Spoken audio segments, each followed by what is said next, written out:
Indeed.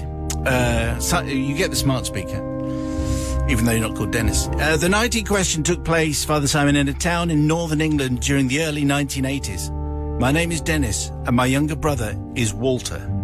Pre-global warming, the summers were hot and the winters were cold, where it snowed every year. This is all rubbish, but anyway, never mind. It was during one such winter's night, we kept this for a warm day, all right, when the snow blew horizontally down our residential street, coating everything in sight within minutes.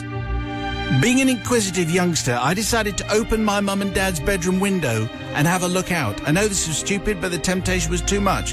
Turned out the snow is cold and wet and it was very windy. I never knew that. As I stood there holding what I thought was tightly to the window bar, it was an old-style wooden frame, a sudden gust of wind whipped it out of my hand and crashed against the side of the house. In total amazement, I noticed the glass hadn't smashed and was thanking my lucky stars until I tried to shut the window and I realized that the force of the bang had caused the wooden frame to distort it and it wouldn't close. It did not fit back into the frame. In total panic, I looked around, realizing I could hear my younger brother Walter in the next bedroom. Calling him quietly so as not to alert Dad, he dutifully appeared. He's a younger brother after all. "Help me, please," I begged. "Just hold this while I go and find something to fix the window. Please, please," I begged. "Dad will kill me if I don't." He agreed, and I shot up to the loft, returning with a file, which I hoped would help. I filed away, trying to flatten the thing, but nothing happened. File, file, file, I went. Anyway, to my horror, absolutely nothing happened. A devious plan suddenly appeared in my head. So I asked my younger brother to keep hold of the frame whilst I found something else. Unbeknownst to him, however, I ran down the stairs and told my dad that Walter had damaged the window and was upstairs trying to fix it. Oh, I heard a chortle from the pub. Yes. Is that producer Susie there? It is, yeah. Okay, very good. Just checking. Anyway, you joined us just in time for Dennis betraying Walter. I heard the whole thing. I don't know why you couldn't hear me. Oh, I see. Beg your pardon. I'm sure it was my fault.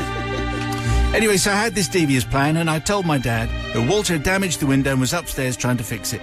He still talks today, does Walter, about the guttural roar he heard from downstairs and how our dad got up the stairs, all 13 of them, in one leap. Probably didn't happen. What I didn't know was that during my utter betrayal, the wind had whipped the window out of his tiny, weedy little hand and totally ripped it off.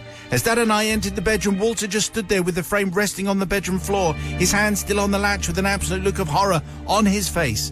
A superhuman effort, I thought. I was impressed he'd managed to do it, but by now there were veins rapidly popping outside of our dad's necktie. Wow. The language that followed was something to behold, words as a teenage boy I had barely ever heard. The next few weeks for Walter were horrendous. He lived in his bedroom on bread and water, something like that. Yeah. And despite his continual cries of innocence, he was not believed, nor helped by the insistence that I had that he was lying. In my opinion, my acting was worthy of an Oscar. 40 years on, and after the passing of both our parents, I still hadn't confessed, and both went to the grave not knowing the truth. Okay. So today I am asking for forgiveness from my brother, not for telling a lie in the first place, because that's sibling rivalry for you. I needed to save my own skin after all, but for not even telling my dad before he left us, and wouldn't have been bothered by then, of course, and would have seen the funny side, because, here's the final kicker, I was always definitely his favourite. Yeah. So please, kind team and listeners, give me the absolution for my sins.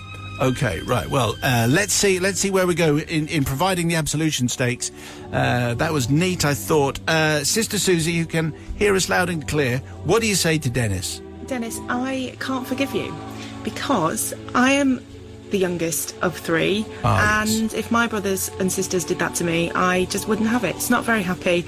And the fact that you thought you were the favourite, no chance. Not forgiven. Yeah, this will depend on where you are in the pecking order, as ever. Brother Matthew. Well, I'm the eldest, and it feels like the natural order of things for the eldest to be the favourite, so I'm absolutely in Dennis's corner on this one. I mean, really, Walter should have been able to hold on to just hold on to the window. That's all he had to do, hold on to the window. But he's got tiny, weedy hands. Well, yes, not good enough, Walter. Should have held on, and frankly, it just feels to me like, you know, them not believing Walter either. Natural order of things, unlucky sunshine, okay. Definitely forgiven. So